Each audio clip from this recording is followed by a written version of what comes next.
Hi, I'm Phil Eby with Ames Construction. Ames Construction has been building successful commercial construction projects in southeastern PA and beyond for almost 50 years, since 1974. And while you may not know Ames, you do know our projects. So today we're starting a new series entitled Get to Know Ames.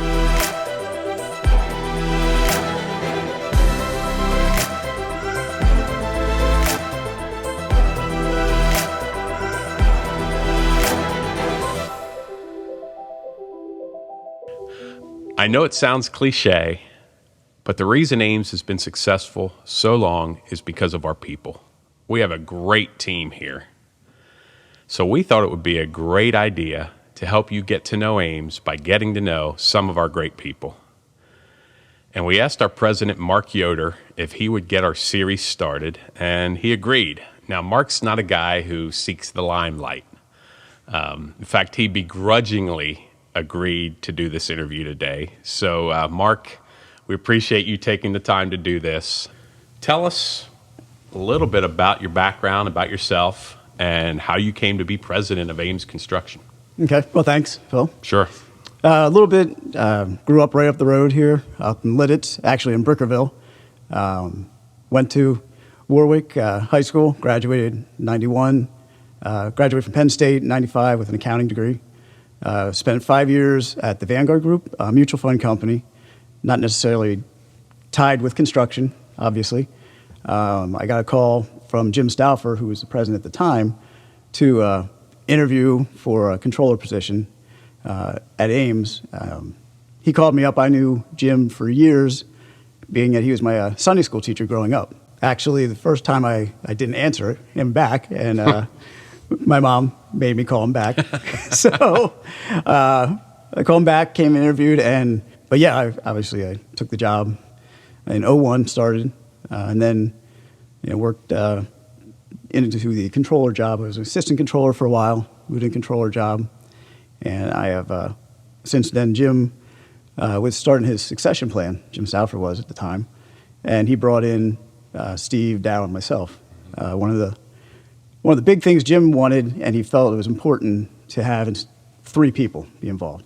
Instead of partners where there'd just be 2 of you that could, you come to a stalemate and not agree. You have the third person. We always can work it out with the 3 of us. It was really good thinking on Jim's part. So went through the process. We worked with the North Group, actually. They had worked with us on the succession plan with Jim. And through that, might say I got the short straw to get the president role, but no. It was Daryl, Steve, and I. We went through the process, and I had worked in the financial side for the company. Daryl was the general superintendent and worked with the field, and Steve's role was the senior project manager. So he of the estimating and working with the project managers. And running the jobs, obviously. So we decided that the role for the president with the duties, additional duties, and work would align well with what I had been doing. Sure. So that's where that came about. So you're the president, but one of 3 co-owners. Yes. Of Ames Construction. Yep. We're gonna talk a little bit more about some of those dynamics, which is very interesting. Yep. Before we do that, give us a little rundown of what Ames does and what our divisions do as well. Yep. Well, like you said, we've been around almost 50 years. People that do know us and what we've, in the past, to explain, we would say, well, we're a general contractor and we self-perform HVAC and plumbing in the commercial industry with retail, grocery store anchored shopping centers has been one of our niches. Churches, office buildings, medical office buildings. But as you alluded to, we're a lot more than that now. We've over the last 5-10 years, we've grown. We've added, about 5 years ago, we added Nauman Cabinetry. It was a process where we purchased Nauman Construction and merged the construction piece into ours and kept Nauman Cabinetry as a separate entity. They do commercial cabinetry of a lot of long-term clients. I do a lot in the work with Rudders, Turkey Hill, those type of projects. They do also medical office buildings and office buildings. Then also, we last year we actually we worked with Northrop again and with you, Phil, and we purchased EV Exteriors. So now we have a commercial, or actually a residential exterior division. Now they also, the EV also has a commercial piece, which fit in well. The light industrial and whatnot. So and then we've really started to work on expanding our HVAC and plumbing divisions. I think one of the things you guys are working on, we're coming out with an Ames Mechanical, where we're branding it a little bit. That it is a standalone. They obviously work in our projects, but they've worked with warehouse projects and other general contractors too. We've also rolled out our service and maintenance. So that's grown in the last 2-3 years also. That was we really started about 3 or 4 years ago. So those are pretty much all the pieces. So you have a lot of irons in the fire. We do. We get, yes, and we do. I mean you personally. Oh, yeah. As the president overseeing those divisions, I know that you give a lot of attention to the various divisions as part of your role. Correct. Yes. On top of just overseeing Ames construction. And I'm curious, talk about your role, like what you like about it. What energizes you? Right. Well, I actually really like the diversity, the opportunity to do all the different, oversee all the different aspects. I know one of the things, and I've mentioned different times, different people, is I started out on the accounting side, and the controller, and I'd say, now I get to turn to work over to the real accountants. I feel like I'm probably not the best accountant, but we get the real accountants. They do their work, so I get to obviously stay involved with it, and but also really overseeing the different aspects of all our different divisions, how that we can grow with them, working with the different leaders we have in those divisions.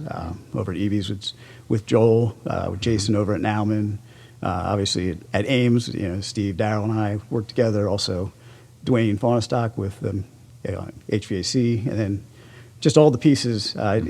It keeps it busy. Yeah. It makes the day go fast. Yeah. But that's really the exciting part. Working with everybody, and I think you mentioned it before, is just the people we have. We have everywhere, the office staff, the project managers, everybody in all the divisions. Just we're fortunate to have really good people working here. Yeah. It's not just lip service. It's a good crew. Yeah, no, it is, definitely. You mentioned one of three owners, Steve Burridge, Vice President of Construction Management. Correct. Darrell Martin is the Vice President of Operations. You remember it a little better than I do sometimes, those titles. Talk a little bit about some of those dynamics. How does that work with three of you as co-owners? Well, that depends what day. No, it works very well. It's one of the things that I mentioned earlier. I think that Jim Stauffer was really insightful on that, wanting to have make sure there's three people.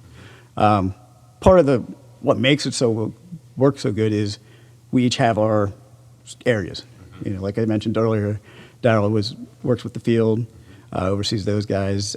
Steve in the office, upstairs with the project managers, estimating, and then my side with the office work and the financial end. So it works really good. We disagree at times, but that goes back to that. We always end up working it out. I know sometimes it seems like we might not, but we it always works out.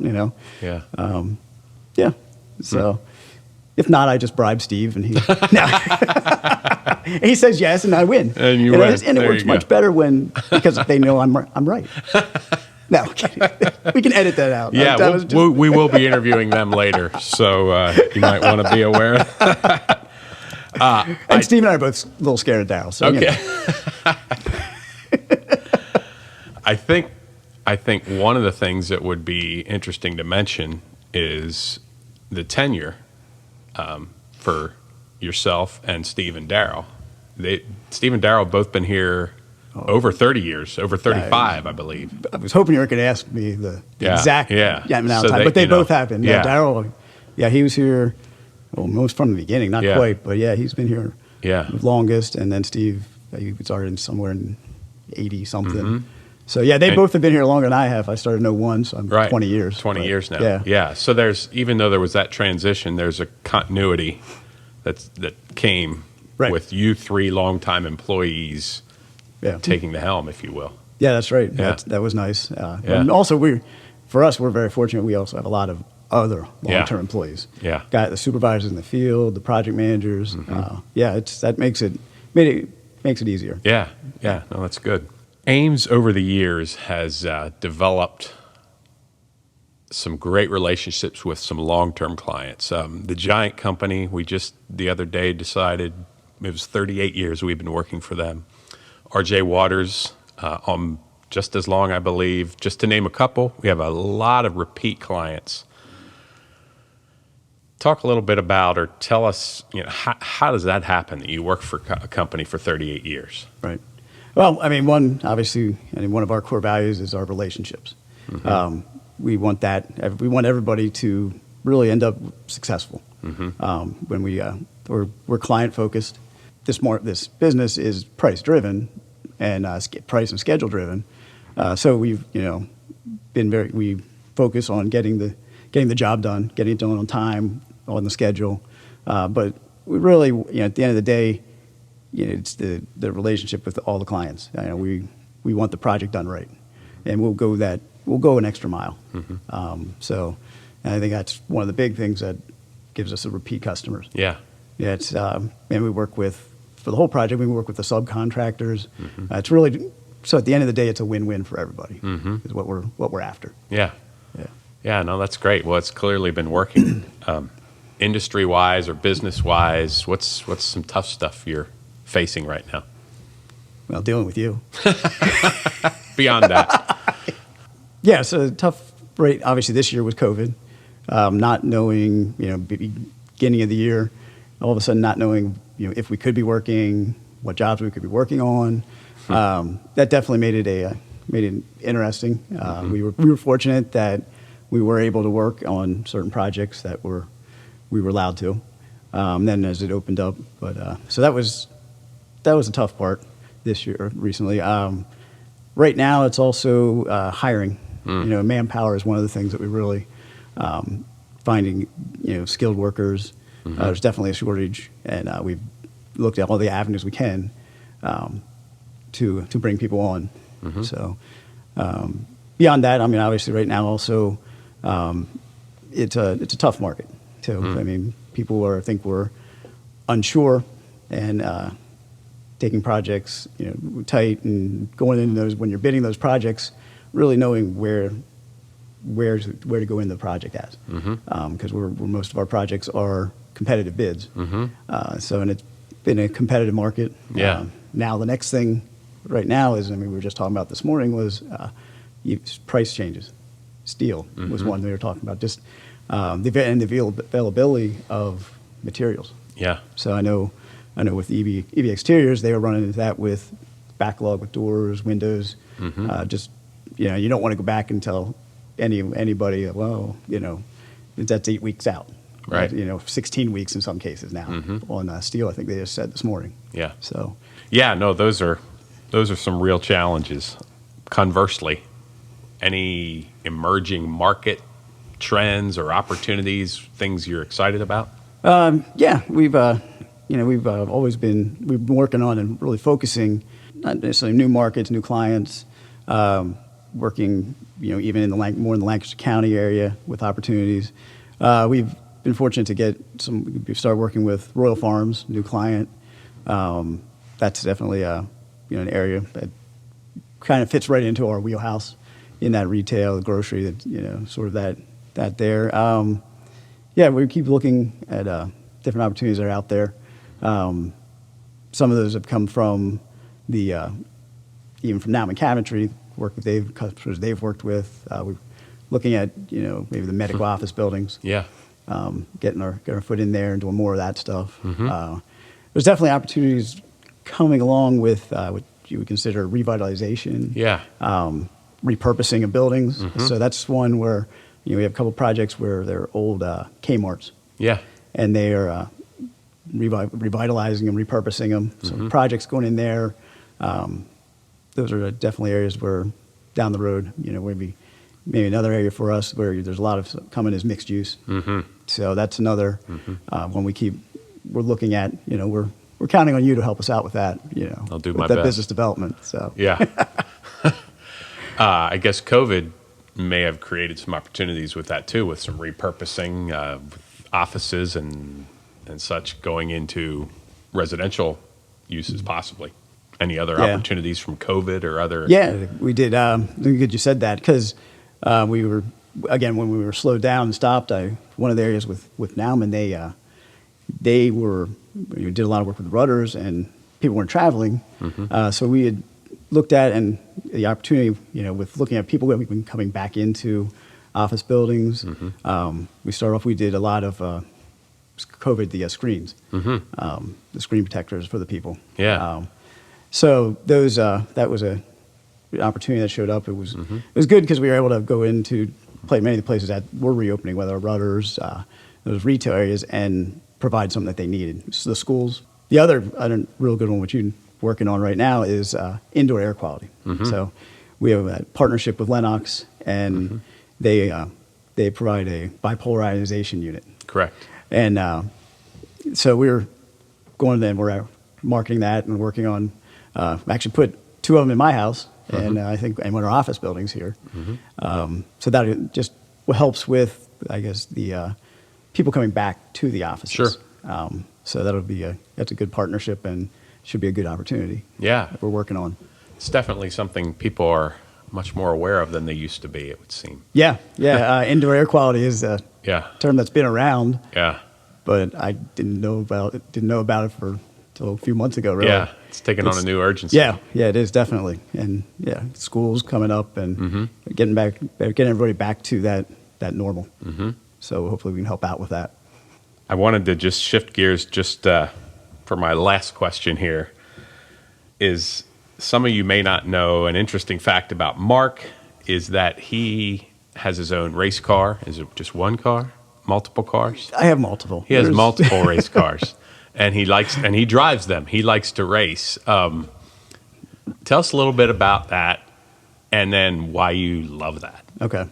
Yeah. No. It's I've been doing it for 20 plus years after I graduated college. Obviously through high school didn't do anything. My dad raced. So and I remember going when I was real little, going to the races, and then just sort of in school and whatnot. I played sports. I wasn't a motorhead through school. I was, the person that, my dad would tell you, I ran out of a diesel pickup out of gas several times. So I was definitely not a gearhead or motor guy. I graduated from college and back, I don't know if you remember the auto locator back in the day. So I would get those and always look through about, buying something fun. And these race cars, micro sprints, showed up, and I was like, oh, wow, these are pretty cool. And probably one of the things that got me into it was my dad saying I couldn't do it. He's like, no, you're not going to be able to do this until you pass the CPA exam. Well, I got a race car. I didn't pass the CPA exam. Dad was right. Yeah, he was right. But he was wrong in that. He helped out right away. Oh, okay. So he told me he wouldn't help out. But so that was a little bit. But no, the first time, I took it out, bought one. I went and helped a guy that he knew for half the season. And